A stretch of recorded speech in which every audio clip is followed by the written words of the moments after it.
Hello, hello, hello. Welcome to Narc Who's There? Help, I'm gasping for air. This is Dana S. Diaz with Dr. Victoria, and apparently Gizmo is here again. He just jumped up. He must have heard we started recording. He wanted to say hi I or not. do know. But we are here again to answer your questions and break down narcissism and guide you along the way of getting these people out of your life and dealing with them in unpleasant circumstances. And I don't know, how are you doing, Victoria? You feeling better, hopefully? Hey, if this is what I have to go through to get you to open the show, Yes, we have had issues of Dana not opening the show before, but it's all right. I feel like it's something about you. I don't know, like I feel like I'm helping you now. So it's different. It's a different aspect. I love it. I love it. Hey, I was so excited. I know I waited to say this on air, so she can't jump my ass this bad. But I was Uh-oh. so excited when I got in the mail yesterday. I got my suture removal kit because I will be taking out my 100+ stitches myself.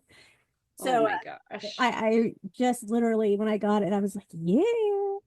So I haven't waited Oh, not even at a week yet, and it's a process. I push myself way too far, and I admit that. I own it. I do it. So, it is what it is. I do. I push it way too far. I went grocery shopping today. The doctor's like, no lifting of anything heavy. And I'm like, well, don't have to worry about picking up your ego. So we yeah, so no lifting or anything yet. And went to the grocery store, got groceries. It's raining. You're not supposed to get it wet. But then they're oh like, you can goodness. wash it with antibacterial soap. So how can I wash it if I'm not supposed to get it wet? So, yep, Oh dear. we're Yeah, doing a I lot. mean, we all know that you're bionic and strong is an understatement and all this, but I swear you just want to test the limit. I swear you just Dude. want to keep pushing to find out where exactly, if there is some limit for you, but I don't foresee one. So I will just sit here and sigh and worry and pray. No, But not me. I'm a baby. I'm a big baby. If I was in your shoes, I would probably still be in bed and I would be crying that I feel miserable, or I would be hopefully sleeping it off. But I can't take pain. Honest to God, if you so much as pinched me, or if I get one of those terrible like paper cuts, those really awful ones, like right on the edge of the, oh my gosh. Yeah, I complain about it for days. It's awful. you don't want to watch me take out my stitches? No, no, I'm good. You sure? Because I even my don't get surgeon queasy. tried. My surgeon tried. He said, I can't do it one handed. I don't know how you do it one handed. Yeah, I don't He's know tried. how you do anything one-handed because sometimes I'm carrying Gizmo. Like, here's me. I have two arms and two hands, and I'm carrying a cat, and I'm like, I can't do this with one hand. And I put him down, and then he's clawing at my feet because he wants me to pick him back up. I'm like, I can't. I should send him to you because you apparently can do everything one-handed. You have to do it yourself. I I just give don't you ask so for much help. credit. I don't like asking for help ever. Yeah, that's a My, trauma thing. We yeah, take care of ourselves. right. It's I not in my understand. wheelhouse. Yeah. Yeah. Well, I'm just glad that you're here. You sound a lot better than you did the last time No, I spoke to you. You no more look a frog. lot better. You look a little pale, but that's I'm not okay. wearing We'll give you makeup. credit. Is that what it is? I'm Your looking hair all looks, scary. maybe your lighting is different too, because your hair looks a lot redder than it normally does. Well, I haven't had anything done to it. It Yeah, might be I'm the just saying it lighting. must be the lighting. I mean, I think it's great. Yeah. Yeah. So, yep. I'm a creep keeper. So there you go.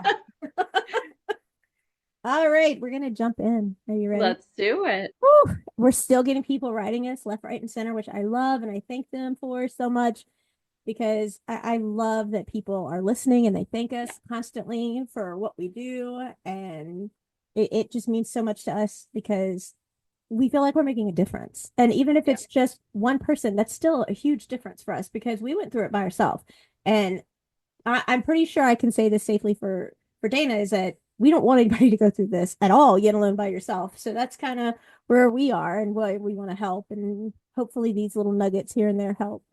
And I've had a lot Absolutely. of people tell me, I don't know about you, but a lot of people say, I feel validated because you took the time to read what I wrote and you don't say our name and you're really authentic and caring about our confidentiality and you really took time to talk about it and like really both of you put your values and views into it, and people really appreciate that. And I get probably at least 15 or 20 of those a day.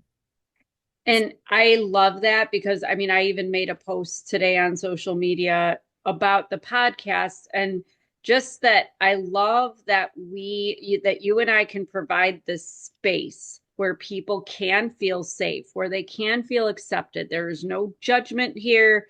There is no, nobody's trying to get into your business if you don't want them to be. This is a place where, like I put it, like people, men and women, teenagers, people in their 70s and 80s, everything in between, of all different, gender identities, sexual identities, political, preferences.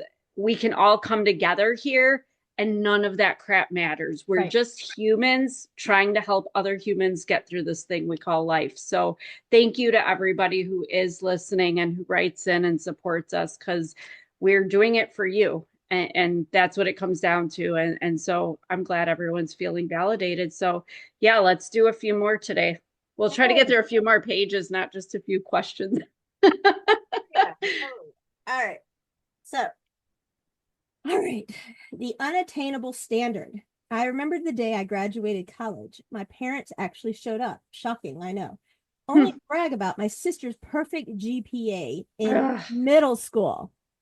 When I walked across the stage, I felt prouder than I've ever felt in my entire life because not only did I graduate college, I paid for it all my own. I sorry, I felt prouder until I crossed the stage when I knew that not only did I graduate college, but I paid for it on my own. My father looked at me and whispered after the ceremony had completed, "You could have done a lot better than you did."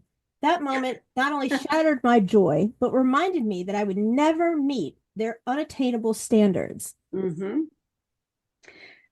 I feel you, whoever wrote that in. I feel you on so many levels on that. I remember the day of my college graduation. There were so many parts of that day I didn't get to write about in my first book because the focus of it was my romantic relationship of the time. But yes, I agree. My mother and stepfather actually showed up for it, which I couldn't even believe.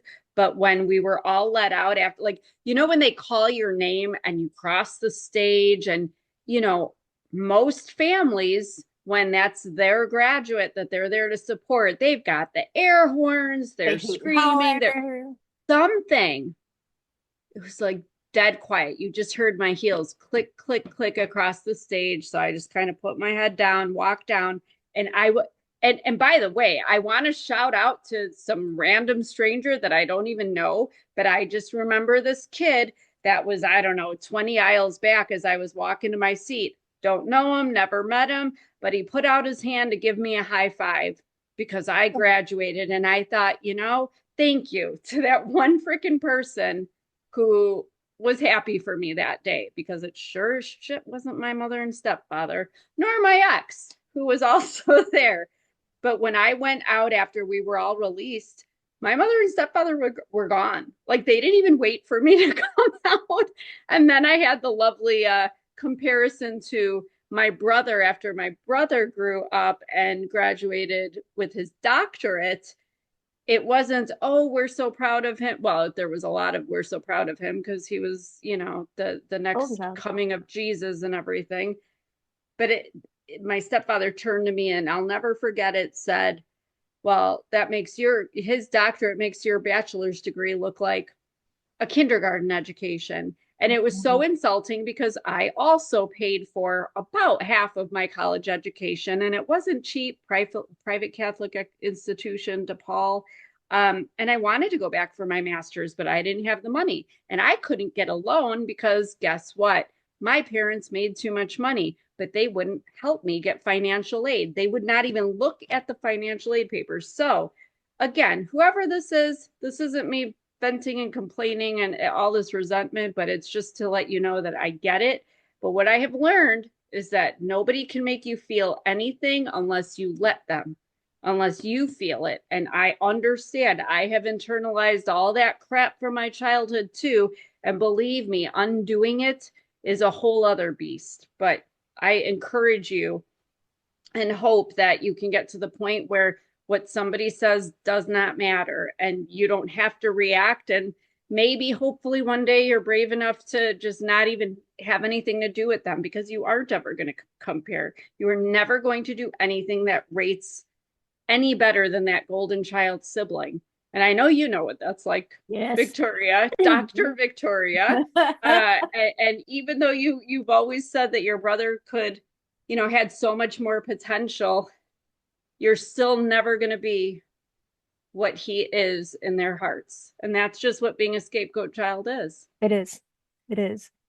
Absolutely, it is. And it's heart-wrenching. It is. Yeah. Yeah. Nobody wants to feel second rate. That's No, awful. no. And you're never going to be good enough. Doesn't matter what you do. No, it doesn't It doesn't matter. matter. Even if you went and got your doctorate and you were a medical doctor, say you went into general practitioner, they're going to be like, oh, you could have been a surgeon. Yeah. Oh, you could have been cardiothoracic.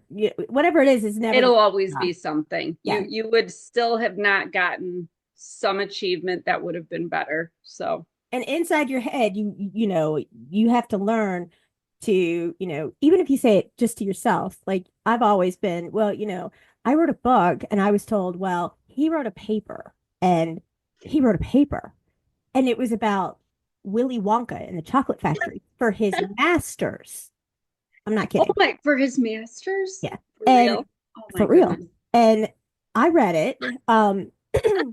And she was like, it's been downloaded like 100 times. Well, she's going in there and download, right? Whatever.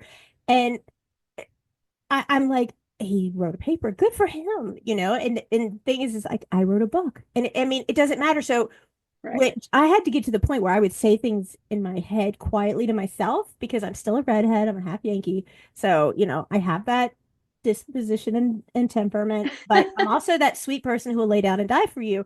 But I will never start it, but I will stop it. And that's how Faith got Yeah. it, is from me, hands down. I So, believe it. so the thing is that like I'm a pit bull when you cross someone I love. And so she, my sperm and egg donor were like, well, he wrote a paper. And I'm like, and it wasn't very long. And it was a lot of quotes off of Yeah.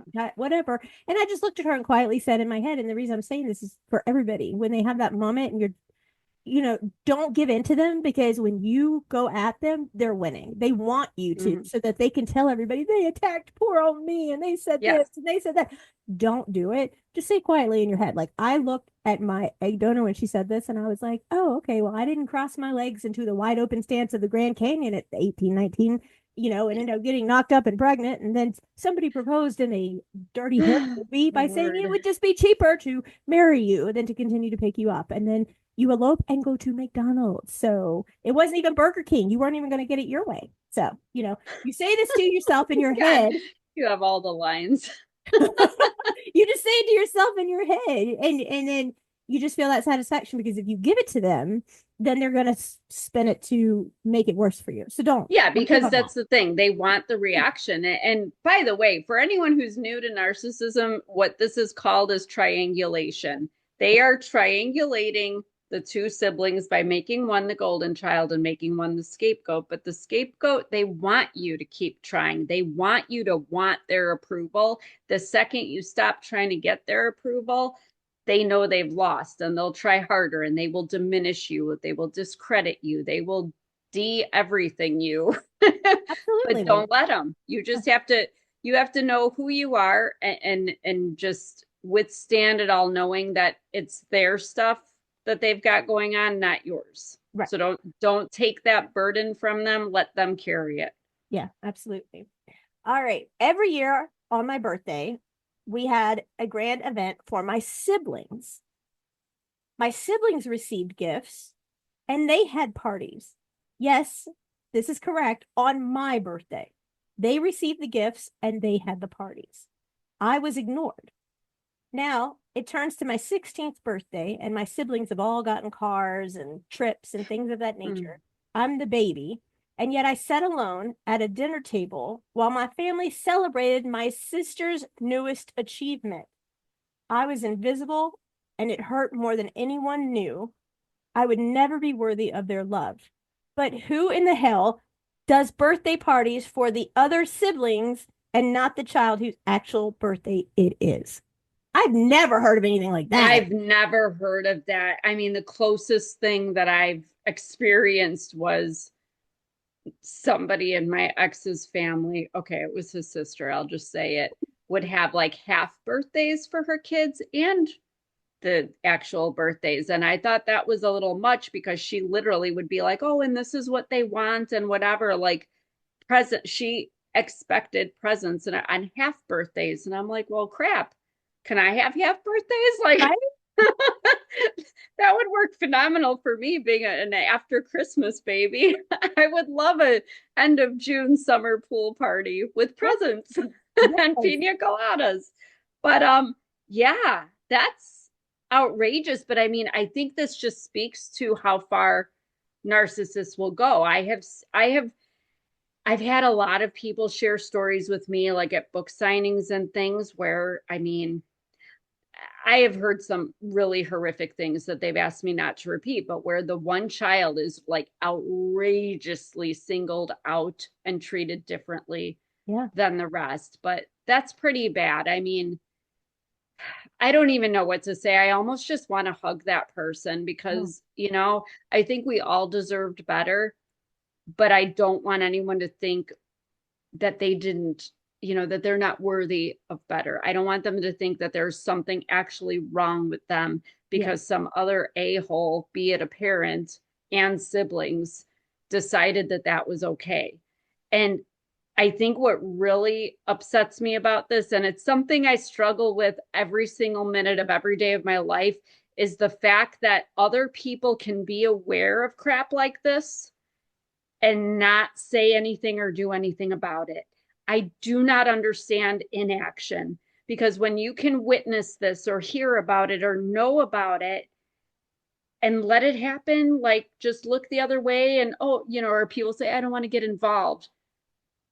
That's Do you know horrible. how many kids are dead because somebody didn't get involved, or how many women and children have been murdered by or vice versa, a man and the children? People can, in the worst circumstances, be killed because people didn't want to get involved or Right. people want to pretend it's not happening. And that pisses me off because let me tell you, whoever wrote that in, if I was aware, even if I was just your friend at that time, probably somewhere around 13, 14, 15 is when I started to get really mouthy. Boy, I would have had some words for those people in your house. Would it have made a difference? Probably not. You probably would have suffered for it, but I would have had your back. I would have taken up for you, and I'm sorry that nobody did. Yeah. It's horrible. I mean, I'm thinking back because, this person, it was a girl, and she was saying that she was the baby and that her siblings all got cars and, and different gifts and trips and things of that nature. So if she's the baby and the other ages aren't written in here, but let's just say, there's a few years at least between them, between her and her siblings going up. And when she's like 5, 6, 8, 9, these kids are still so much older than her. And this is like, do you have your Barbie party? Do you have your princess Yeah. party? Do you have a little pony party? Whatever it is. And you're giving parties to everybody else, and this kid is 6, 7, 8 years old, and you wonder why there's bullying at school because they have Yes. no outlet. They have no outlet. Where are they supposed to go? Your home is supposed to be your safe haven. That is supposed to be the one place that you can go that you know that you are unconditionally accepted and loved and safe. And the so many of us are not given that opportunity. It's like a jail with a door that you can open and shut. It's basically, what Yeah, it literally. Like is. you leave it once in a while, but like for me, I would go to school and I would get picked on at school at first grade, high school, it didn't matter. There was always something wrong that somebody would spit on me, pull my hair, whatever. But the other thing I'm thinking about, I remember like this is a horrible thing. The universe thought it was funny to have me born on my mother's birthday. So yeah, I love that freaking day every year.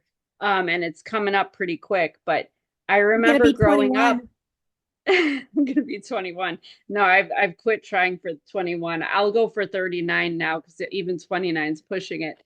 But it was hard growing up because some years I would get like a card and well, I would always get a gift and a card, I should say. But like some years, like I think 2 years I was allowed to have like some friends sleep over, like have a party. And I think one year I had a Showbiz or Chuck E. Cheese or something party. And I was really excited. Yeah. But literally, I'm thinking that's 3 birthdays out of how many I spent in my childhood. Most of those years, particularly as I got older, it was, I remember my stepfather would bring my mother a cake and balloons and flowers, and they would just be celebrating. Like I'd be up in my room, like nobody would even call me down and say we're having cake, but it was just, it would say on the cake just happy birthday and then my mother's name. It never said and Dana or to the two of you. It was always for her. And I mean, you want to talk about, like, I this is probably close to what this listener felt, but it's an awful thing. I mean, there were times I would come down the stairs and see it and just kind of creep back up without making a noise or being noticed, because I'm like, okay, well, I guess it doesn't matter. But I didn't matter. And that was the thing. And that's why they do these things. They want you to know how insignificant you are. Now, in my situation, I had a younger sibling, 14 years younger, my half brother. So he wasn't old enough to, while I was still living at home, he was still a toddler. But if I had siblings that were my age that were receiving presents on my birthday and cake and all this stuff, like I said, that's the part that bothers me. Like in my head, most kids address injustice. Yeah. They Yeah. notice it. And I'm thinking, why didn't any of those siblings during any of those years be like, where's her gift, mom? Why didn't she get, why are we getting gifts and she didn't get one? Right. And maybe that was said. And I'd love to know what the mother's answer was if this listener wants to address that, because I'm just intrigued at this point to know what this POS had to say about, what excuse she had for not honoring her own child Right. on her birthday. Yeah. That's terrible, though. It's just terrible. But Yeah. again, I say this is narcissism. They don't care if you're a newborn baby or 90 years old or anything in between. If they want to make you feel like a piece of crap, they're going to make you feel like a piece of crap. Yeah. That is so true. That is so true. When I dared to express my feelings, I received the silent treatment for weeks. My parents would ignore my existence, leaving me to question my worth. The isolation felt like punishment for simply wanting just to be heard. I learned quickly that silence was another way of them controlling me out of their box of torture. I've said that Yes, from day one. And then I tell people, get it, go get that, because then you don't have to hear it. I know. And I love your view. And honestly, I wish we were really sisters, because I could have used you growing up, because I'd I have mean, gone to my mother jail. and stepfather did the same thing. And it would sometimes be if a few days, a few weeks. The longest I think was like 2 or 3 months, I went 10 but years. it's awful. My thing is this, what I mean, growing up with that, when you do that to a child, Mm-hmm. I mean, let's be real. I've said this before, but people I don't think really get it. This is a military war tactic. It is. Our military used it in Guantanamo Bay Mm-hmm. on war hostages to break them down, to manipulate them, to be able to brainwash and control them or get them to buckle down and reveal whatever it is they wanted to know. This is not to be used on your children or the people that live in your home or in any civilian manner. Right. It's horrific. It is. It is awful. And I mean, they really don't care. And I don't really know They how you don't. can affect them. Like, how, I mean, nothing happens to them. They don't care. Like, you don't get to see them feel deflated in any way. Like, No, so how come they don't ever get to experience what they provide to others? And it's not a happy provision. It's like, why don't you ever, you should have to feel what you give. Like, I love paying it forward and making people smile and bringing happiness to people. yes. If they hurt people, why can't they know for just a minute what it feels like when they do this to other people? Well, now you're getting into a philosophical conversation to which I would briefly respond. I think that we all have a purpose in this life, and not everybody is meant for even the slightest level of self-awareness or humanity. Some people are meant to challenge the rest of us, to force us to rise to our true potential. So I use them as stepping stones, I don't, I try to shift my perspective as, you know, that I think they're pieces of, you know what, but you know what, I'm going to keep climbing over them and all their bull and go to the top. And I'm going to take everyone who they've hurt with me because that's where we belong. Yeah, absolutely. Why can't you? Well, I know how this one goes. Why can't you be more like your brother? I've heard this phrase countless times. No matter whatever I did, it was never good enough. My accomplishments, never good enough. I was always overshadowed by my brother's success. I felt crushed under the weight of constant comparison. I believed I was destined to fail at everything I did from my very first memory. Yeah.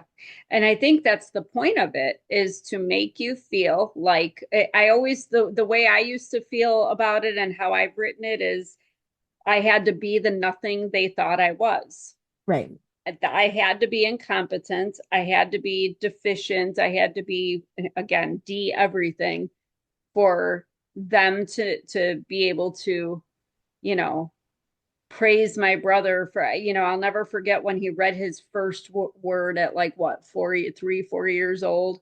One word. It was, and I even remember the word fine, Fine. And he pronounced it finny and made a comment about the book must be about fish. And yes, it's funny,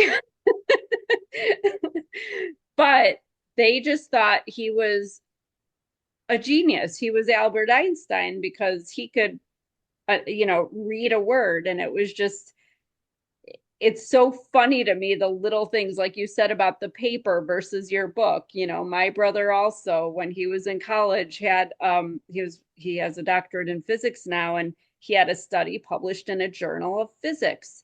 And I honest to God don't even know how many copies of that, but I know it was probably 100 at least. If you saw the piles and the boxes of this journal of physics, that like I was proud of my brother, but I'm not going to sit there and read it. I don't need a copy. I don't understand. I'm not a science person.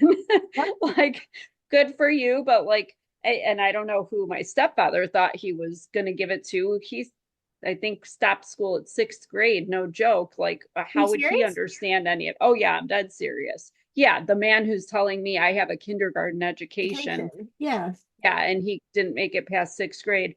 But that's what they do. Again, it's about making you feel deficient so they could feel better. And I think that that's part of the scapegoating too, is they want the golden child for whatever reason to be the golden child. So they have to make sure that nothing, it's back to the same stuff. Nothing you say or do, nothing you ever accomplish can possibly come anywhere near what the golden child does. But it's so awful. And I know you experienced that a lot with your brother because you were more the same age. With mine, we were definitely, I mean, being 14 years apart, that's, you Nine. know, 9 years. you're 9 years. Mhm. Yeah, that's closer though, because you were in the house with him longer, I Yes. guess is my thing as minors. I was only in the house maybe 3 years, 4 years, 3 years or so, 4 years, maybe, whatever, before I left home. But yeah, you were in much longer having to deal with that crap. Yeah. I love the show. I love what you guys are doing. Thank you so much for all of it. We listen intently, myself and one of my best friends who both experience things but differently. I was the scapegoat, she was the golden child. So we both have a lot of perspectives on a lot of different things. I was just curious if both of you could tell me whether or not you ever had any problems with female friends coming over, how they were treated, and how that helped you or hurt you in your friendships. Oh, all it didn't matter, female or not. I mean, I had male friends once in a while come over, and not like in that way. I'm talking like, you know, when we were like 7, 8, 9 years old, but Right. it didn't matter male or female, honestly. My friends were treated like crap. It, and very early on, I should say this, they were treated just as nicely as I was, which I thought was strange because usually my stepfather usually was the only one home, and usually he put on the show of what a great funny guy he was and all that. Only I was privy to the monster side of him. But no, he treated my friends like crap. But I think looking back, but what do I always say? Isolation is narcissism 101. Yeah. it got it very quickly. I think I had two friends that would come over if they really had to, like if I just couldn't get to them for some reason. But outside of that, it usually was a one and done. Somebody would come over, and pretty quickly they were just like, see you later, have fun with that crap, never again. And I had that in my previous marriage too. I watched my son go through the same thing.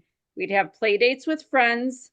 My ex, again, there's so much stuff I couldn't put in that first book, Gasping for Air, but he not only verbally attacked small, I'm talking like 5-year-old kids that were over to play, 6-year-old kids. He even handled one once, like literally physically put his hands on him and violently shook him. Like I literally had to throw my body between them, and like I grabbed the child and ran.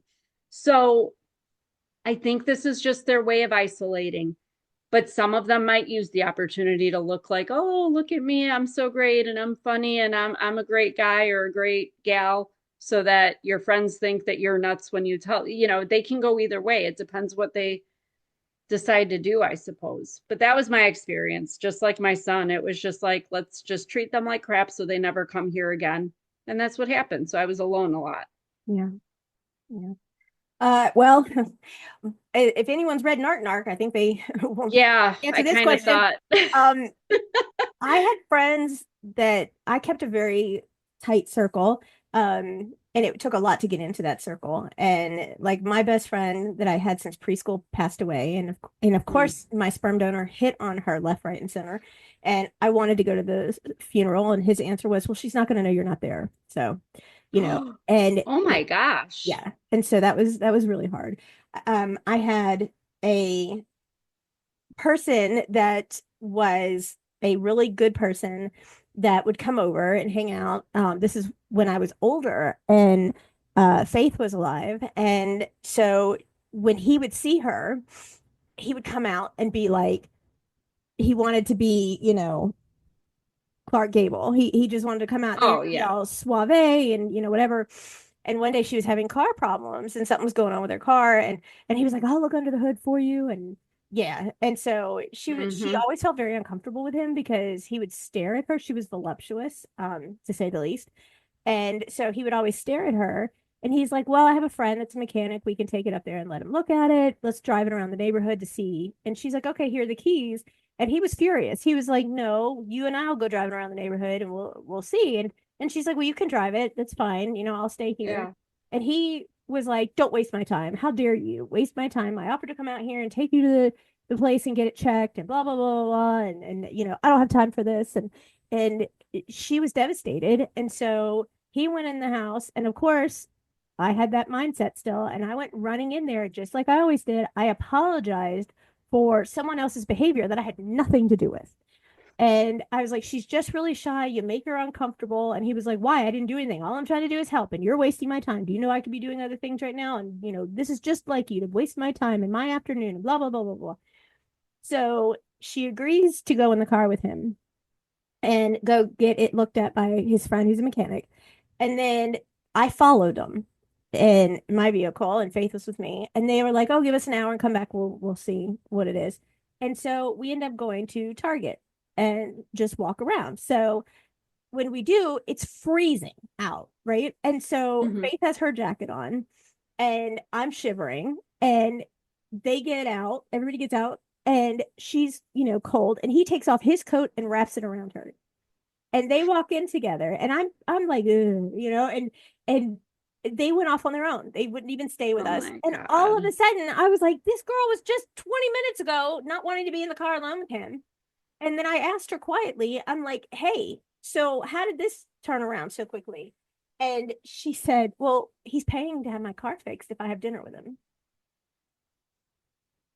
And so, needless to Wow. say, this was very, very common. This was very common. And so I was like, well, have a good friendship with him or whatever you may do, but I'm done. Like, I will take you back to your vehicle, and I'm done because you know about him. You know how disgusting he is. You've hated him all along, but because he's gonna walk out and give you some Franklins, he walked around with like 2, 3 inches of $100 bills on him at all times, and he's gonna just by you, then you know what? Good riddance, because I don't have time for it. And this was very, very common. He would always flirt and come over. And then he would tell his wife that he was having dinner with the girls, but he wouldn't have dinner with us unless another female was going. And this was just a common thing that he did. And I don't know how my egg donor never caught on or saw it. And even when I finally came to her without malice and tried to show her who she was really married to, I guess money can make you warm in some aspects because she didn't care. Well, that's my mother too. My mother repeatedly over the years, when we would have conflict over my stepfather, she would always come back with, well, how would I live if I wasn't married to him? I wouldn't have my house. I wouldn't have my car. I wouldn't have, and that seemed to be what it was from the beginning too. She didn't think that she could come out of the city with no education and nothing to fall back on and a kid, never mind all that, and ever make anything of herself. But he already had a house that he stole from his ex-wife in their divorce after he was already screwing my mother, but whatever. But yeah, he had a car, he had a good job, he had the money, most of which he got fraudulently and still does. But some people want the stuff, they want the life. And that was my mother, as a relative of mine put it, everybody, that every gold digger goes about it a different way, and some women are like our mothers. But I have a theory because, the golden child thing between your mother and your brother, I mean, some of the stuff crosses the line to me of just mother 1000%. golden child. Yeah. I've And got, if yeah. anybody who's listening, if you've read Narc or And heard I didn't any of put the it all other in there. podcasts, yeah, exactly. Yeah, we can never put everything in. That's the sad part. But I mean, they've slept in the same bed together. They've said they were husband and wife on like what cruises or Bruises. hotels or what. Yeah. So my thing is like, I think I They mean, take your mother, couple no, pictures. Got it. yeah. Yeah. But I feel like your mother is fully aware, like mine, of her situation. She's fully aware that every woman that has a cheating husband knows damn well, if you're the wife, if your husband's screwing around. He can't hide that too well. And you have pictures. So think of all the other people who have probably approached her over the years. She doesn't care because she wants the life, but she is almost, I don't know, I need to come up with a term for it, but she has basically turned your brother into her husband because Absolutely. she doesn't have she's getting her needs met there. And I mean, you probably have already known this, but like And it's it's been like, sexual in its own way. It's gross. yeah, exactly. But not having sex is like the only thing that basically makes their relationship, well, yeah, I don't roll your eyes. I don't know. But I'm just saying, presuming that there is no sexual relationship. That's the only thing separating it from what a husband and wife look like, or partners in life, however the situation may be. But yeah, it's always very interesting. And cheating is something we don't talk about much. And I don't know if it's because nobody wants to write in about it because it's such a common narcissistic thing. And, I don't want anyone to ever feel ashamed if you are that person. Believe me, my ex did it before we were married, after we got married, all the way till the end. It got to the point where I didn't even care. I was just like, kind of like how you feel about people not, with the silent treatment. I'm like, well, thank God it's not me. I don't have to do it, but it's something that I'm curious about other people's experience. If you're a listener and you want to share about that, and of course we will keep it anonymous and not say your Absolutely. name if you don't want to, but curious what your experiences with that are, because it is very interesting. I actually recently had somebody, you would have thought it was your father because I've read Narc. I know how these men operate, and this isn't my first go round with a man either. This all just happened yesterday, actually. A professional acquaintance that reached out and said, "Oh, I read your second book, and I would love to sit down and have lunch because even at my age, he's old enough, I would say, to be my father. I believe he has children my age. he's like, oh, I didn't know my biological father either and all this stuff. And I thought, oh, well, that's such a compliment. I would love to sit down and talk with you. We set a date for this week. And then throughout the day, he's sending me messages. I promise I'll behave myself. I'm like, okay, don't like that, but he's not that type. Like I'm not even going to react to it. And then it's like, oh, I try to be gentlemanly, but I don't know if I'll be. And after a few of these, I was like, okay, you know what? I'm good. Get your That needs. is Faith will do it. disrespectful. I Faith am will. not a piece of meat. I am a human being. I thought you were interested in my mind and my thoughts and my company. You're interested in other things. I have a husband who I love. What you are doing is disrespectful to me, to my husband, to my marriage. Oh, and I don't know, maybe your wife and your marriage, mother trucker. But God darn, all of them. And let me just put this out. This man, very prominent in that particular town, Chamber of Commerce, Historical Society, all the boards and all the bull crap that some of these older people do, well, younger too. So everybody, oh, what a nice guy, and everybody knows him. I almost want to screenshot those text messages and see how nice his wife thinks he is. But the way he's playing it, I'm thinking this probably isn't his first go around. Yeah, let Faith have him. She'll Men or destroy him. something, right? You know what though? I'm not even gonna get into it with these people because like my husband wanted to, oh, that makes me angry because the guy knows him. He No. knows him. Yeah, they've met. They've had a beer together. Like Wow. I said, I should send you to that lunch. You should go meet him and have a few words, but Yeah.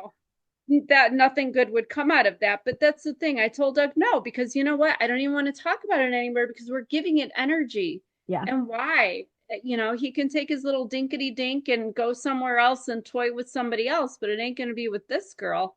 No, sir. I'll send my 6'5", 220 husband over for lunch with him, and he can have a talk with him about his behaving and his gentlemanly ways. Lord damn narcissist. I swear to God. I That's why I know. want badges. Before we came on, I said we should have badges. And I do. I want to go like I should tell. Oh, and by the way, he did message me last night and said, I hope you'll reconsider after I sent him. I'm uncomfortable. I'm not participating in this bull crap and whatever. Oh, I hope you reconsider. Reconsider? No. I want my badge. I want my badge so I could go just start arresting narcissists and cheaters, and we could be like that show that like caught cheaters The and cheaters. yeah, Uh, yeah. ooh. Ooh. It could be fun. It could be fun. Some guys like redheads. We could use you as bait and I'll bust in after if they like brunettes, and if they like something else, we can get wigs. I mean, we can have fun with this. We can have a lot of fun with this. Yeah. I already got my wheels turning. I'm like, ooh, yeah. I know, right? That's our next production. That would be so much fun. Oh, I'm digging it. Oh, all right. Well, we know you got the shoes. Oh my gosh. Yeah, those are the kind of shoes. And God love that my grandma bought them. That's what's best. I can't wait. Sit I on this love my heel. grandma. If it sparkles or it's sexy, boy, she's on it. That's awesome, though. That's awesome. Yeah. No, I my call her my husband, hot mamacita. hot mama pizza. I love it. I love it. All right. So I wore a mask of happiness, pretending to fit in with my family, and families in quotes. During the holidays, I smiled through the pain of being the outsider. I would watch everybody laugh and hug and embrace, but deep down, I felt like a ghost in my own life. It's exhausting to keep up the facade while feeling so alone. I really just want to scare the shit out of everybody. Ay, ay, ay. Yeah. I Well, we hear did you reference though. being a ghost. Well, that's interesting because I remember once describing a similar situation to somebody telling them that it felt like that Christmas movie with the ghost of Christmas past and Christmas future. Like I was just there and being shown like what life would be if I wasn't there. And it does suck, but we have gotten along just fine. I think we have to remember, and we've said it before, when we say family, there is a presumption of blood relation, but your true family are the people that are really for you, that love you unconditionally, even when you're a jerk, even when you don't say the right thing and make a mistake or don't act your best, they are there. They are there. And they don't abandon you and they don't exile you and they don't diminish you and cut you down, all these things. So, take it for what it is. Not all of us fit into our blood related family. Lord knows I don't. I And don't. so the exile becomes easier to deal with over time because I used to do the thing where I sat there when I was still invited, when I would sit there and just smile or try so hard to have conversations that felt so forced and so unnatural. And I didn't leave there feeling good. So now it's like, yeah, I went through the few years of being sad and crying, oh, I don't get invited anymore. I'm not family anymore. And I'm not saying that like in a mocking way to make fun of anyone. I'm making fun of myself, if anything, because I laugh now. I'm like, I don't care if I'm not invited. Like, I don't want to go. Yeah. Like, who the hell wants to go and endure that crap? I would rather sit at home in my pajamas with my cats, stuffing my face with cookies or ice cream or whatever else that I'm going to have a stomach ache all freaking night over. And, that's much better, binge on Netflix or something. Yeah. Like, why do you want to go submit yourself to that? Yeah. Why? Very true. Very, very true. When I was awarded a scholarship, I expected my family to celebrate. Instead, I saw jealousy in their eyes, especially from my mother. She claimed that the committee who awarded these scholarships must have felt horrible for me when they saw me in person. Wow. I love it. She claims that my success also made her look bad. I realized that my achievements were seen as threats and not triumphs. Oh, yeah. Yeah. I deal with that in my third book, which is coming out Not soon in enough. February. But jealousy, and I didn't recognize it because I'm like, oh, that person shouldn't be jealous. That person shouldn't be. Jealousy is a nasty, ugly beast. So we have to look at psychologically when we're talking about narcissism, people like this, it's all about their ego. When Yes. their ego is offended in any way, in the slightest way. And believe me, your success and your achievement just irritates the hell out of their demons because it's like they're looking at a reflection of what they are not capable of and what they cannot do or maybe choose not to do. But boy, does that piss them off when you achieve something. That's why they diminish you and do all that stuff. But yeah, it all comes back to jealousy because there are some people in this world that don't understand that there's room for everybody to have achievement. There's room for everybody to have success. And what success and achievement isn't the same for everybody either. We had that letter from somebody. What was it? The last episode that she was a dancer and she made the Yeah. Nutcracker, and I love that for her as somebody who used to dance. That like I know how huge that is, but to somebody that's not in that area or that's not their interest, they would have no idea how huge. But it doesn't matter because if it's a big deal to you, if it's a success to you, if it's Right. something that you're happy about, I mean, it could be anything. It could be that you sewed a button on a shirt and you're excited you could do that. People that love you will be happy for you. But when they get jealous, ooh, Forget it. yeah, Yeah. yeah, The that's not a dancer. sign of a good person. The dancer. She didn't she danced all through elementary, middle, and high school, right? And then she got into Mm-hmm. production of the Nutcracker, and it was one of her parents, right, who wrote the horrific review. Yes, a review and then sent it to her. Yeah, nice family. So, yeah, but that it's part. I hate to say these are every story we read, every question. It's par for the course. Yeah. But I still like that we share these because I mean, you have shared your experiences as I have over and over, and we still have new ones we're still Oh sharing, yeah. coming out of the vault. But, I think everybody can in some way relate, but they all come back to the root of the issue, which is just that, if somebody doesn't want you to be happy and doesn't want you to have success or whatever, or reach your potential, It doesn't matter if it's your mother, a friend, a sister, or whatever. It's just not going to be a good relationship. Right. Yeah.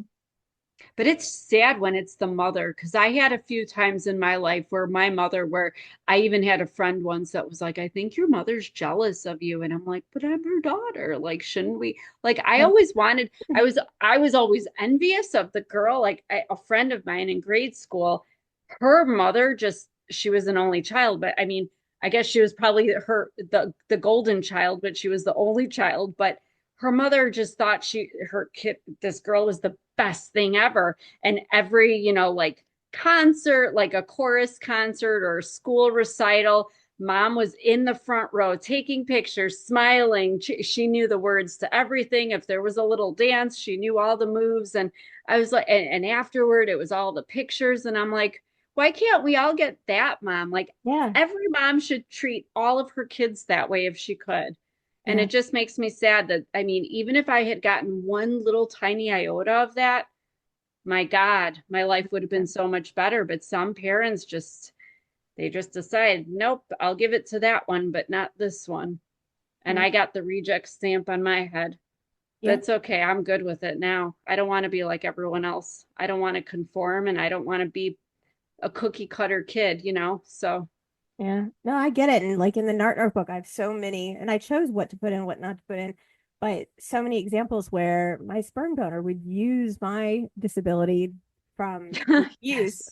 or Faith's disability. And like, he had a problem with air conditioning and it was going to cost a fortune and this that 10,000 square foot house. And so, he had somebody appraise that it would cost thousands and thousands of dollars. And he went to some whatever you Yeah. call it, store and bought one of those portable AC things. And it was like ridiculous. Or, one time he said, "Hey, let's go have something to eat. Come on, whatever." I always drove, always, because and I think that has to do with my past. I would never, if I had the opportunity to let him drive. And so we ended up going to Home Depot and he was like, "Oh, I need to run in here for a second, yada, yada, yada." And he goes and buys a generator for the 10,000 square foot house. And he goes in there and he goes to the manager and he was like, "Hey, we're just barely making it. We don't have any money, blah, blah, blah. Is there any way you get this any cheaper? Yada, yada, yada." And has me go up to the counter with him and says, "Oh, do you guys do military discounts? Oh, okay. Oh, you do? This is great. Well, this is hers. And can you all do something to help with installation?" And yada, yada, yada. And he was like, "We have to have it for the baby." And they're like, "Well, we can't get it out there in the next week or so, because we're backed up." And so he was like, "Well, our baby's on," and he always say our baby. He would never say his granddaughter Oh my or anything like God. that. And it was, she's on all these pumps and machines and whatever, and it's life support and she has to have it, and if we don't have power, then we got to take her back to the hospital. And he wouldn't find that hospital if he stood in front of it. And so he would have them waive the installation fee and give a refund and do all these other things and discounts. And I don't understand how he would get it done. But he used the two of us to get any and everything he possibly could back in his pocket. And, he was claiming us on taxes and I was paying rent. It was, he Hmm. didn't need any money. Trust me, they did not need any money. And he would go around telling everybody, "Oh, I'm having to help pay the medical bills and I'm doing this." And I had all the receipts and I had all of the proof that I made all the payments on everything because I had cleaned out my retirement and 401k and IRAs at that point. And I had all the proof of everything, but he was telling everybody, "Oh, I'm the good dad. I'm having to cover all these expenses." But he couldn't prove it. He couldn't show one No, iota of it. he's full of crap. That actually brings to mind, and I was thinking about that story, by the way, out of Narc you were reading the question initially. Didn't he use some situation? It was something like he got someplace to donate The something saying wheelchair. it was for you guys. Yeah, It was the wheelchairs with the basket that's what wheel it was. cedar I was gonna say it was things. scooters or something, but Yeah, yeah, they're the electric wheelchair scooters, and it's yeah. so that him and his wife would have something to ride on at the car But shows. he took you in faith to pick Yes, them up because the store thought they were donating to them to us. you in faith. Yes, Yeah, we gotta love these people. never, ever, ever got in them. We never rode in them. We never got to drive it. Nothing. So I honest to God think that your sperm donor and my stepfather must be twins or came from the same cloth. I don't know why I'm thinking about this. I haven't talked about it in years, but so when I was, I don't know, right around when I turned 40, this was maybe 10 years ago, 8, 9, 10 years ago. My mother and stepfather ran a business out of their home, and he suddenly made an application to the fire department. And like, I'm thinking, you just started, like, you're about to collect retirement, like Social Security and this and that, because, love narcissists. They're always thinking about how they can get something. He put the business in my mother's name only because she's 9, 10 years younger than him, so that he could collect retirement. Because if he would have shown that he was still making the income and He wouldn't supposedly had qualify. self-employment, so it was in her name, she was the one running the business. So he's collecting unemployment, Social Security. So then he goes and applies at the fire department, and I'm like, I literally point blank said to him, why are you getting a job? Like, you live in this, like, your parents live in this humongous house with like way too many bedrooms and bathrooms. Like, I don't even know if they go in half of those rooms, but okay. And he said, well, because, what he has to pay out of, for insurance, medical insurance, that if he can go and work so many hours and collect this much money from an actual job. And if he goes to the fire department, like a government job, you get really good benefits, even if you work part-time. And there was this whole reasoning. And I'll tell you what, that jackass got hired. Now, here's the thing. Next thing you know, my son and I are sitting together at some family barbecue, listening to this jackass. And he's very good with the facial expressions and all this. He knows how to play, telling different people, oh, yeah, I'm so glad that they let me join the fire department because I just want to help people. I've always wanted to help people. It got to the point he had people convinced he's like carrying little babies out of burning buildings. This mother trucker was filling the gas on the fire trucks and making sure they were like they were ready to go or whatever, whenever there would be a call.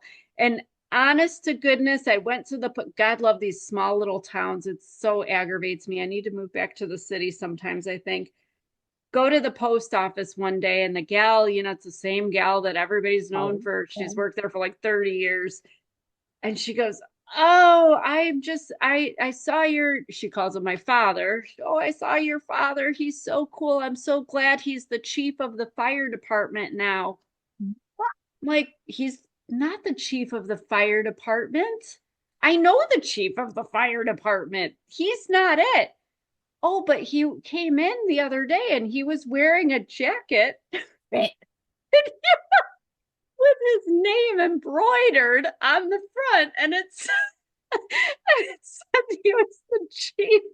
And I'm like, I'm laughing because he annoys the hell out of me, but it's so like him, and it just reminds me of something your dad would do. Oh, they totally would do this. Completely would do this. I'm like, oh my gosh. I love it. I love it. And I just laugh anymore, but I'm so glad. Like, when people mention their names, I'm like, I just kind of put my hands up, like, but I just don't go to places where I don't want to hear about it. It's so, but I mean, it's like literally when we were sitting at that barbecue, my son and I just looked at each other, like rolling our eyes. Oh, yeah, he's carrying babies out of burning buildings. Like, where? No building has burnt in our town. And I think we had one last year, in the last 5, 10 years. Lord help me. Oh, They just they're always, exhausting. I know, they always need something stroked. That's all I'm going to say. Uh-huh. Ah, oh, yikes. Sorry, we went off on a little tangent there, so I apologize. I No, hope but we it's answered that true. listener's It's question. true. I mean, it is, and it's horrible. And the God complex that they carry, is just Yeah. Well, it speaks to dumbfounding. the masks. Your It mother does. thinks your brother's her husband, or she treats him like that. And, my stepfather thinks he's the chief of the fire department, and your dad just thinks he's God's gift to women. And I'm sorry, I know you scratched out faces and stuff in that book, but those pictures, I'm like, ugh. Even if I was hot for married men, older men, no, I'm good. I'm Yeah, he good. used to always say, think of what I could do if I had the internet. Think of what I could do if I had, Ugh. texting back then. And I was like, he's like, I was dating sisters and roommates. And I was like, you really should have left Helen Keller's compound alone. Like I Oh told him, my I was like, I God. don't see what these women saw. And I was like, it had to have been very materialistic because he had a brand new convertible sports car. A hundred And I was percent. like, I told him, he was like, I was hot. And I was like, can I see where that came from? And I would look at pictures. I'm like, you were the biggest dweeb. And I told him that. I was like, you were such a Yeah. dweeb. I said, I would never have given you the time of day ever. Like, it was just, I said, you are not, ew. Like, ew. No, and I'm sorry, but like I don't know how, like I'm Pinterest about, like I'm like looking at recipes and stuff, and some jackass, I don't know where all these, I have all these like dumb men stories today. No offense against men, it's just the dumb ones I don't like. But some guy like messages me on Pinterest, and I'm not kidding you, nothing in the actual message, just a picture of him, like a selfie with, like, I don't know if it was a Ferrari or something, and like a mansion with a pool. Like, what was I supposed to, like, drop my panties because he's got stuff? Like, that You're doesn't keep me warm overcompensating. at night. When I'm 80, are you going to wipe my ass? Because that's love. Yeah. That is love. Your Ferrari is not going to wipe my ass. You won't be wiping my ass because you'll probably be screwing the 20-year-old hot little maid you just hired. Like, and what is a mansion going to do for me? Nothing. I'd rather live in a tent with my husband who loves me and will wipe my ass when I'm 80. Yes. Sorry. Oh, they are overcompensating. They really are. I mean, he would walk around. I was like scarred as a child because he would walk around, and thank God my husband Michael doesn't do this. And I'm so ridiculous about it. Like I have so many of my grandmother's like mentality on things, like Hmm. you never dress inappropriate. You always leave more to the imagination kind of thing. And like I wear like silk pajamas, top and bottom to bed. But like I'm scarred because first of all, he is 6'1", 6'1", and I'm guessing maybe 170, but he had Okay. like bird legs. And so very twiggy legs. And he would walk around as a child and wear just tidy whitey underwear. And it would scare me to death. I don't know how I didn't become a lesbian. I'm serious. And that is nothing against the LGBTQ community. I support it 1,000,000%. Faith No, is but in that the would community. that But would definitely scathe you as a child to see your right, dad walking around like that. he walked around in white tidy whities and it horrified me. And now when I would go to my grandparents, he would wear long pajama bottoms and a t-shirt, right? He would always wear long pajama bottoms and like a t-shirt. My grandmother wore a nightgown that went down to her feet. But then my egg donor, this is disgusting. I'm glad I haven't had lunch yet. She only would wear lingerie that was bought for her by my brother. Hand up. Not Oh, kidding. Yes. And she, and why the hell is your brother buying his mother lingerie? My God. well, gay men have great taste. That's so, I'm sorry. I Gay know, or not, but I she would be, only I'm a wore. girl and I wouldn't buy my mother a lingerie. I think that's weird. I do too. I do too. But he would give her, whatever, and that's what she slept in every night. But when I'm young, I'm walking around and I'm like, ew. He would wear tidy whities, and that horrifies me. So, like from the jump with Michael, I'm like, you wear sleep shorts and a Yeah. t-shirt, and take the shirt off when we're in bed with the door shut. But and the shirt comes back on before you leave the room, kind of whatever. But like, how do you do that to a child? I I mean, it's don't just know. it's gross. It's gross. I'm just saying, it's gross. But yes, It's like the guys on the beach that, see, for me, we were always on the beach. I'm a beach girl. So I've seen a lot of men in Speedos, and I feel ugh, like that's where I'm resonating with you because yeah, like, why can't you just wear regular swim trunks? I don't Yeah. know. That creeps It, me out. it's I think gross. that men think that their bodies are Hot. attractive to women because women's bodies are attractive. But as a straight female, I'm going to say women's bodies are, I mean, a nice woman's body is a nice woman's body. Nobody can Deny dismiss that. that fact. Right. I mean, Absolutely. we can all appreciate Yeah. stuff about a woman. A man, though, let me tell you, if you're a man, and I'm sorry if you are hearing this for the first time, your junk does not No, entice us. it doesn't. It doesn't. Put it away. Hide it. That's why God made Unless you're underwear. taking it out to have fun. No. Dana, that's why God made underwear. Because this stuff is ugly. It's Like, what's that Greek statue? Is it Adonis or whatever? Like, they have it in front of Caesar's Palace in Vegas. And I think I saw a rendition at the Louvre in Paris. But like, the stuff is just like all shriveled and bald and hanging and wrinkly. And that does not, yeah, that doesn't get me hot and bothered no, not at at all. all. At all. It's gross. No. It's gross. Okay. I normally share a faith story. I gotta give it to you because this is pretty fun. We went there was a thing, a bodies exhibit. I know you would never go to it. It's actual human bodies Oh, that I would go. really it's real Yeah. human bodies. Yeah. And I don't have shame when it comes to my body. So I think people have shame. I refuse to. So well I think these that's are cool that people will do that. these are hundreds of year I old. just don't want to see their junk. Well, that's what you're gonna see. I won't look at it though. So I took Faith and her godmother, who is a doctor, and we go in, and what they do is each body shows a different part. Like the cardiovascular system will be removed from that human that's been Oh, preserved. Yes. And then you get to learn all about it's very scientific. You learn all about the cardiovascular system because it's broken down and it's taken out of the preserved body. And so needless to say, then you have the like pituitary glands, and then you have the endocrinology area, and like every area of the body is represented. And what isn't is literally you see the bones and you see everything else, right? So Faith is little, we're walking around, and she sees a male penis. And I wasn't expecting it. And so she looks at me and she's like, Mom, Mom. And she's pointing, what? She's signing, what? And I was like, yeah. let's get your godmother because I'm not ready. So Right. we ask her, and she goes to her godmother, who is a renowned doctor, and says, what's that? What's that? And she goes, oh, that's how boys pee. That's called a penis.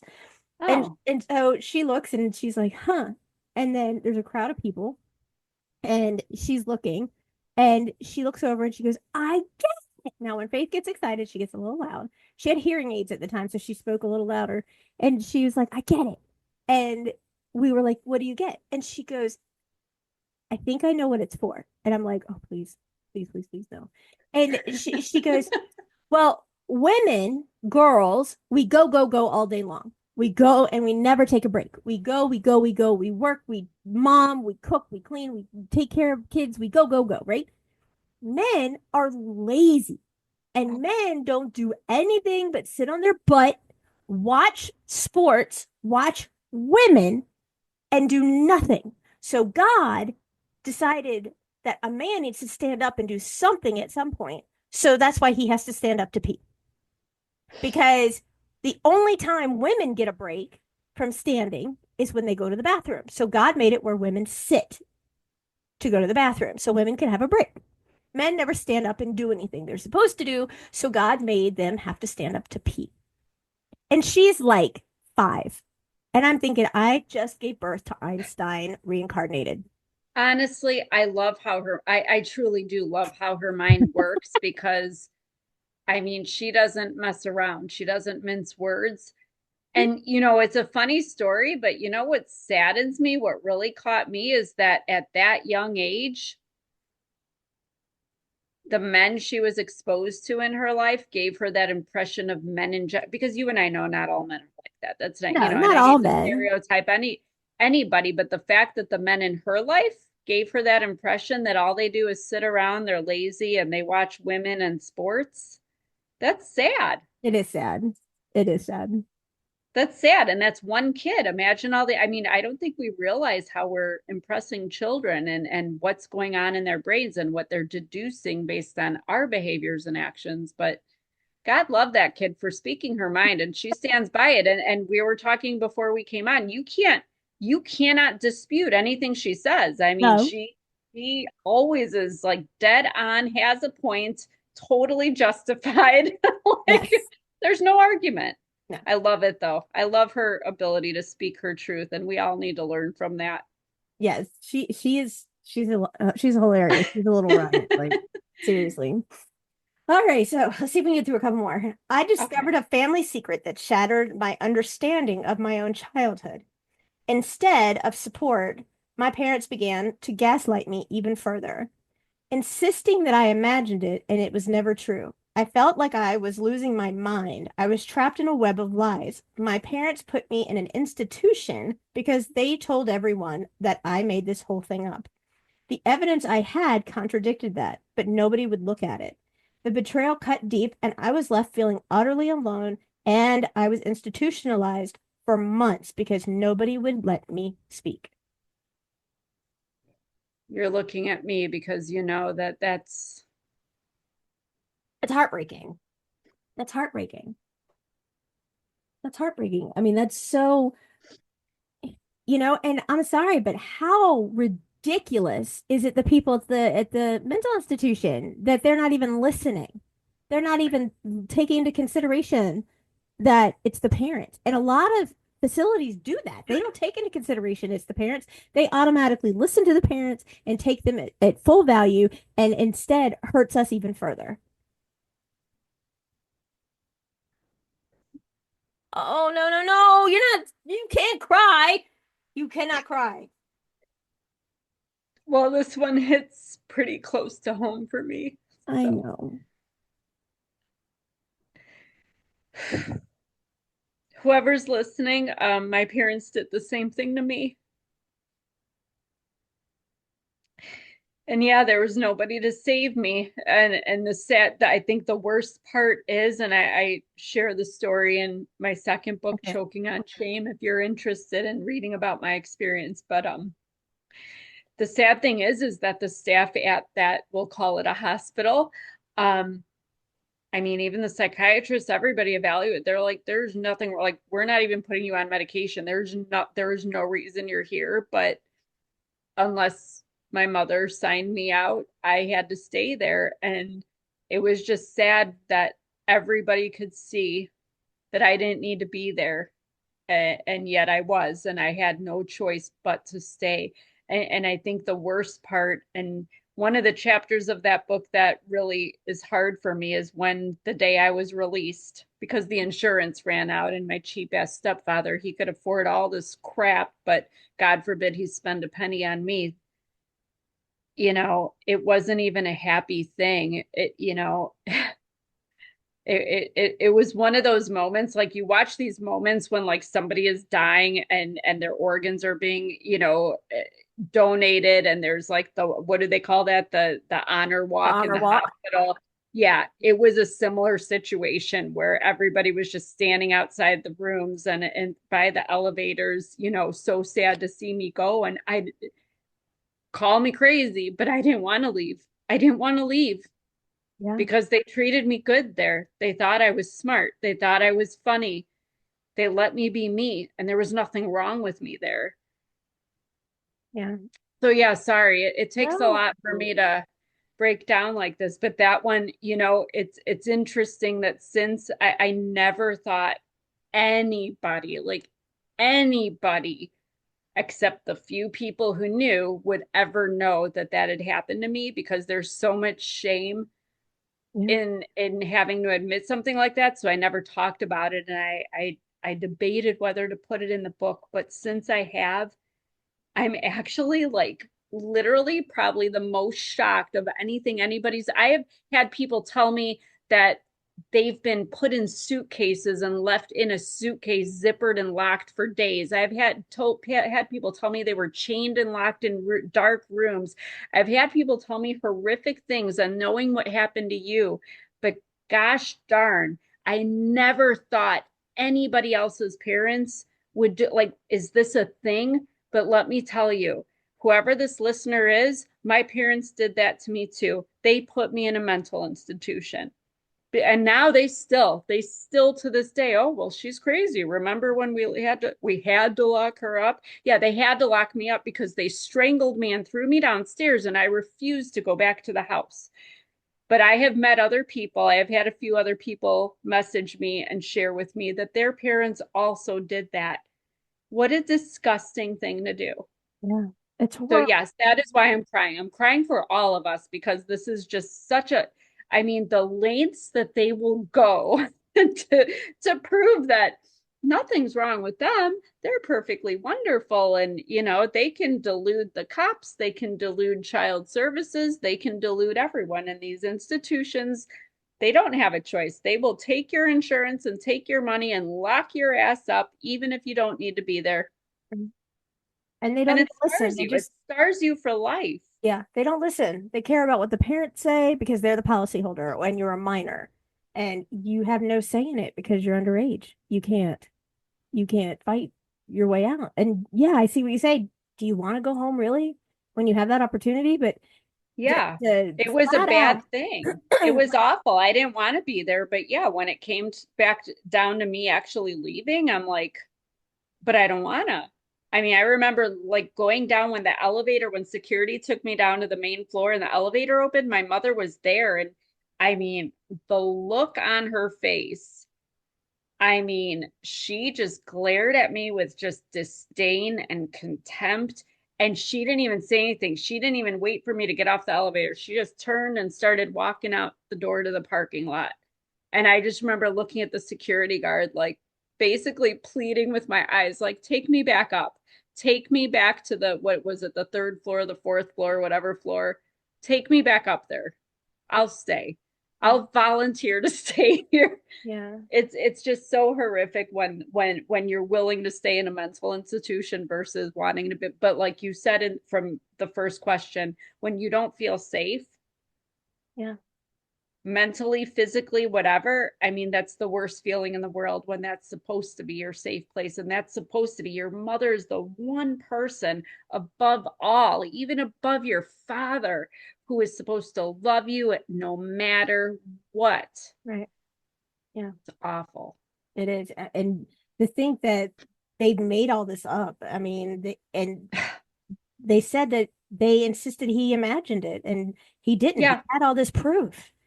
He doesn't say what it was, and it doesn't matter what it was. The point it is that, doesn't matter. right, it Yeah. doesn't. It doesn't matter. It's the fact that like they were afraid that he was going to bring it to fruition, and when it came to the forefront, it would destroy or damage their ridiculous Their reputation. facade. And so they put you in this institution to try to shut you up. It's basically what But but in their defense, well, I'm not defending them, but honestly, if somebody came to you and said, "Oh my God, I had to admit my kid to a mental institution," and I'm sure they say it with all the sadness and bull crap, but I mean, you would believe any one of us, me included, I would think, "Oh my God, this poor kid must have some serious, mental issues. Glad they're somewhere where they're getting help, but God, this poor mother and what they've probably had to endure." And yeah, anybody would think that. So that is like phenomenal proof and support and evidence for their argument.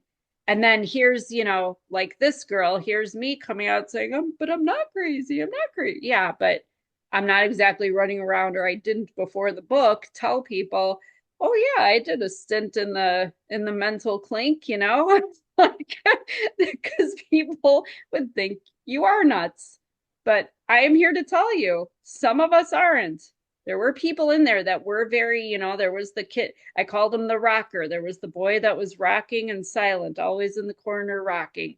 And there was the girl, I honestly didn't remember what was wrong, but she was mute, but just always very physically aggressive and just I don't know what was going on. And, there were other kids that, had just done something awful and, like my roommate, and I'll leave the details to the book, but yeah, some people need help, but some of us are just being punished, and it's an awful way to punish somebody.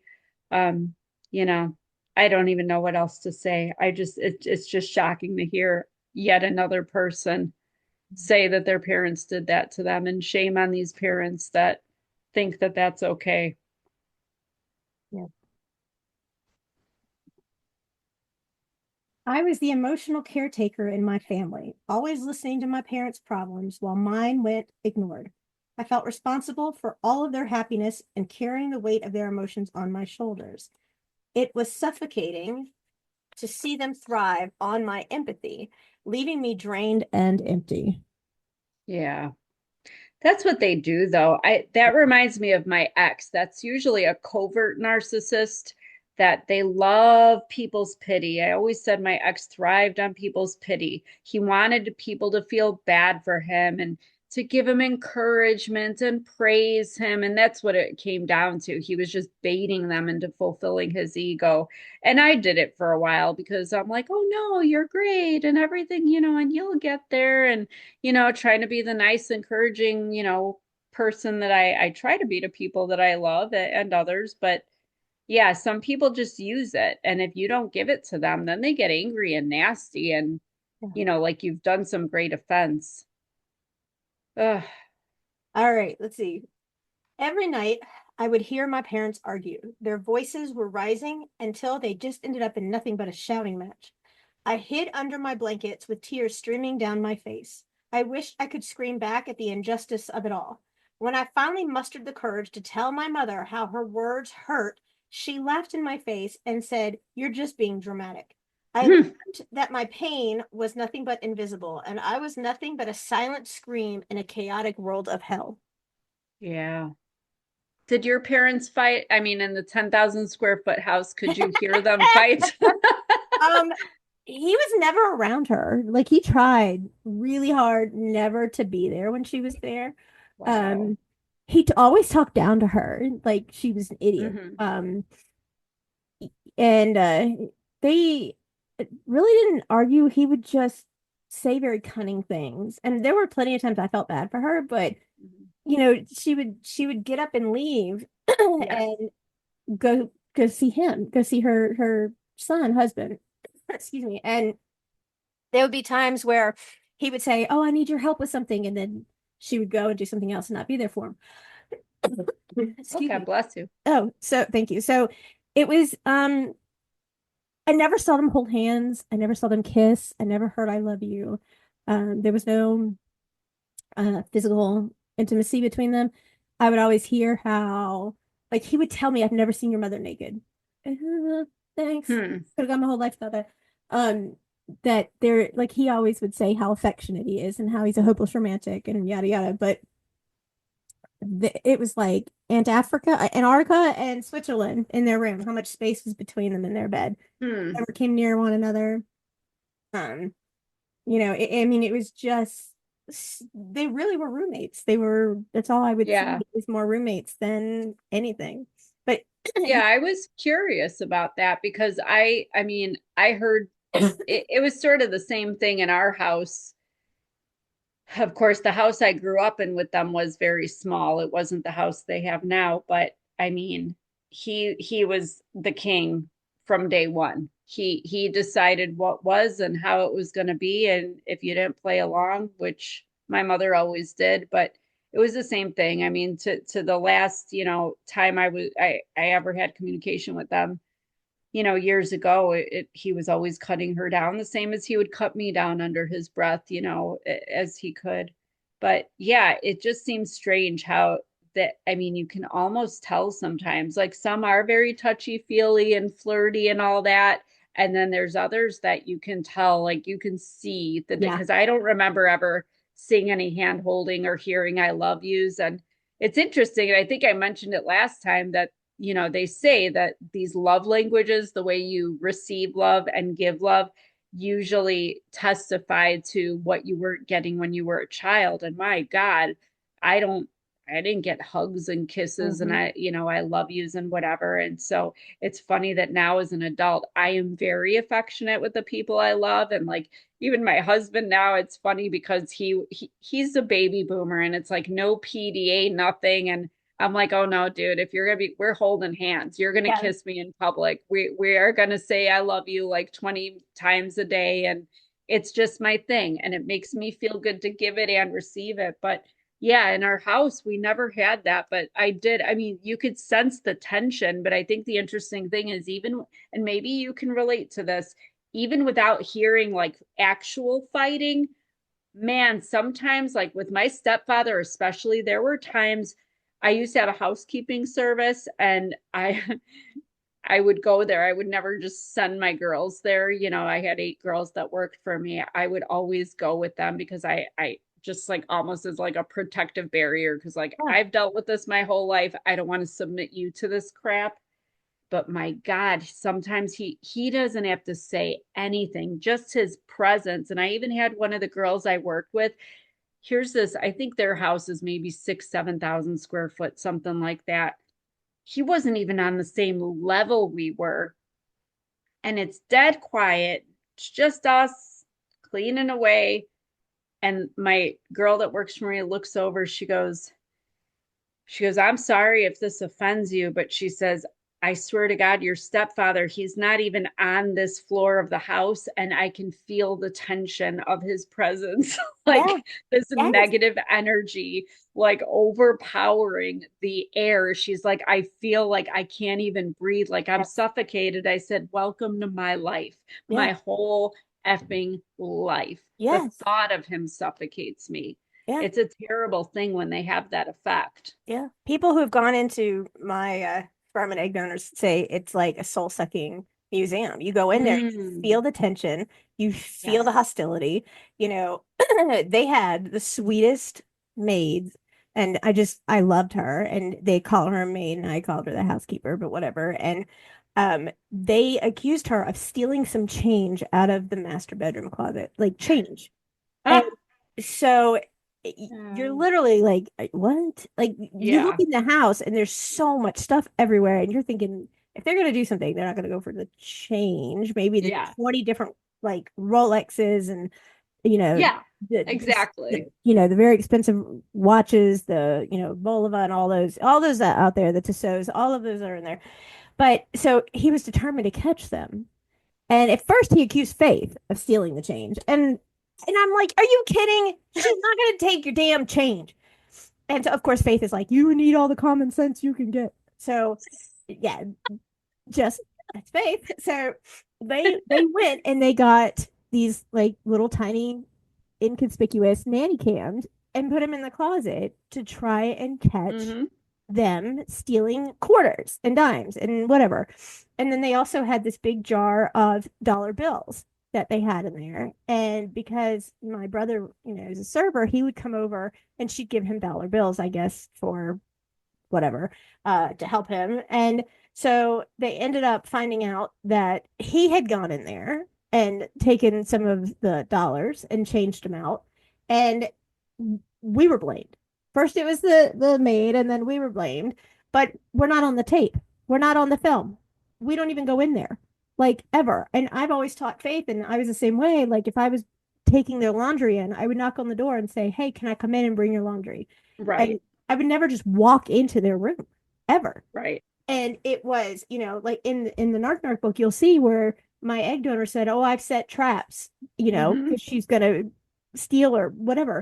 It, Right. it I was just like, I knock on the door before I even come in. Why am I gonna go in there and take coins, like coins? And Right. And you know what though? Even if it was Faith, what was she gonna? It's change. right, Maybe she needed it to put in a gumball machine or something, if they still even have those. I don't even know, but like it's change. But that's a narcissistic thing. And you have this experience, obviously, and I have had it too. You know, at one point my mother accused, she's like, I don't know if it was you or one of your girls, but you're not allowed to clean our bedroom and our master bathroom anymore because a necklace was stolen. And I'm like, why would anyone steal a necklace from you? Again, like they have all this stuff. Why would they steal? And plus, and I'm just going to say it, my mother, believe it or not, despite her posh life, does not like wearing jewelry. Like, rarely will you see her wearing anything but her wedding ring, like, not even stud earrings, no net. So, like, I've been with her shopping. She buys costume. She literally, like, if she buys a blouse, she has to buy some costume jewelry, necklace, and earrings to go with it so that when she goes out, she can look like she's hoity toity, but at home, that is Yeah. not. So whatever necklace she thinks was lost, I'm thinking is some piece of costume jewelry that was probably on sale at Kohl's for like $5. Yeah. Like, really? And I'm pretty sure my girls are not that hard up. I mean, background checked everything. So they also put up cameras after that, and we weren't allowed in the bedroom. Never caught anything, nothing. Oh, and by the way, the necklace was found. Nobody stole anything. We, of course, knew that. But again, this is like the mental hospital thing. When they say, oh, they're telling people we had to put cameras up because so and so is stealing. Again, how are you, as somebody listening to this information? Wow, somebody had to go through the effort of putting up security cameras in their house. This must be bad. That person must be guilty because no normal, reasonable thinking human being would go to that extent and that expense unless there was good reason. That, But it's just the same as, like, right now they have in that house, my grandma lives there now. My grandma sometimes doesn't even answer my calls because they have cameras up and they're monitoring her. They're monitoring her and our oh, conversations. Oh, it's ridiculous. And there's times where she'll whisper or she'll start talking in Spanish because my stepfather does not speak Spanish. My mother kind of a little bit, but fortunately, my grandma and great grandma, I'm not fluent, but I understand enough of it that I get, So it's funny because she'll be in English and then she'll just start, and I'm like, okay, I know what's going, but I know what's going on. Or I'll just say, are we being listened to? And we have some code words, but it's just sad. Just like when they tell people, oh yeah, we don't invite Dana because we don't allow her in our house. It's the verbiage. If somebody's not allowed in your house, they must have done something awful. But I don't want to go to that freaking house anyway. I swear to God. But yeah, it's just all sad that the impressions they give yes. people by their actions, but their actions are so outrageous that you have to believe it if you don't know the truth because you're like, nobody would normally do that. Right. And they're your parents. And when you're little and you're And they're your up, parents. you expect them to And be who trusting does like your this mom. crap? And I'm sorry, and I'm going to defend if anyone is a housekeeper or a cleaning lady of any sort, in defense of all of you, because I did it for 13 years. I ran a housekeeping business. I get so tired of the thievery cliche. It's ridiculous. Housekeepers are not all thieves. Cleaning ladies are not going through your drawer. Some might be, but the good ones of us never went through your crap. We know all your secrets. We know you're screwing the 18-year-old that's staying with you, and we know that you're hiding the marijuana back there and whatever. But mum's the word, do what you got to do, but we're not stealing your shit. Trust me. We are actually more concerned about our DNA, our hair, and our fingerprints being on crap in case you do something stupid and our DNA shows up on it. Bam. That's all I'm saying. Drop the mic. Drop the mic. So we got through 4 pages. I'm so, Yay. yeah, I know. We're doing it. We're getting through them. Absolutely. Absolutely.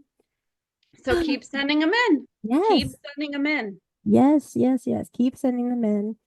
And nothing surprises me anymore, but some of the stories that we Yeah. get, it's just like I get it to the point where I just, I do reach out and I thank every single person. I do send a thank you to everybody who writes into me. And I think on behalf of both of us. And then sometimes I write back and I'm like, I just wanted to see if you were better or how's your day, Yeah. and I do that, especially for the one who didn't successfully commit suicide. And we talked Yes. about that one for a while. And it's the fact that I let them know they're not forgotten. They are heard and they're listened to and they're valued and their voice matters and we're speaking on their behalf.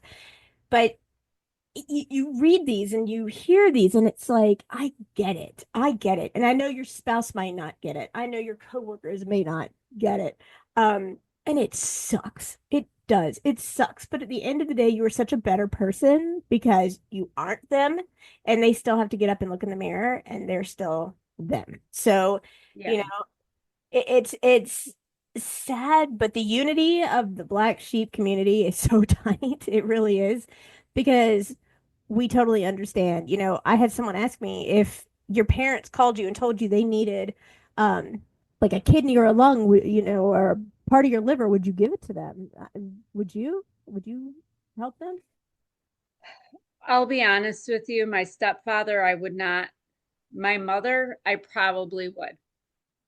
Despite my feelings about her, I probably would. But my stepfather, and I don't wish anyone ill. I don't want anyone to die, but there are just some people. He's really one of the only ones, but yeah, I'm good.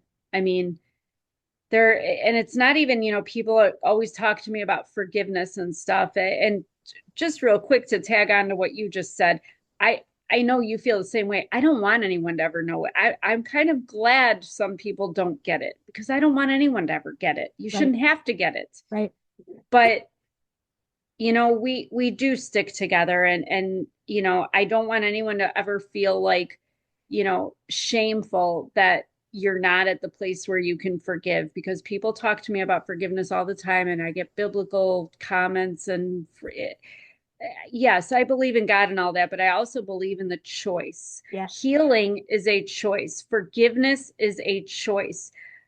Even holding on to victimhood is a choice. We are all at different places, and you know how I feel about judgment, but I have forgiven myself. I am at a place in my healing where I can hold love for my mother, out of respect for the fact that she's my mother and gave me life, and I am somehow alive and have survived it all, and thriving now. But yeah, my stepfather, I'll keep my kidney. I'm good. Yeah. Yeah. But that's what I love about this community. I think people that understand um, exile and banishment and abandonment and rejection, we are some of the most accepting and Yes. loving and kind-hearted people. And that's why we come together and are able to unite in this way. So we say it a million times over, but we'll say it again. We want to thank everybody who's listened to even a minute of anything that we've had to say, or read one word of anything we've ever written. And we just really wish we could hug every single one of you. But we love you. Thank you for listening. Thank you for continuing to write in. Please continue to, because even though we work really hard to get through as many pages as we can, we love adding pages and knowing that, there's things like today. I would have never imagined that somebody would give their child give their other children gifts when it was the one child's birthday. Like, there are some things, or like, I had no idea that there was yet another person out there that experienced something that, so you never know until you share. And just know that, again, there's no judgment. It's a safe space, and we love every one of you, and thank you. Yeah. Thank you so much, and we will be back soon.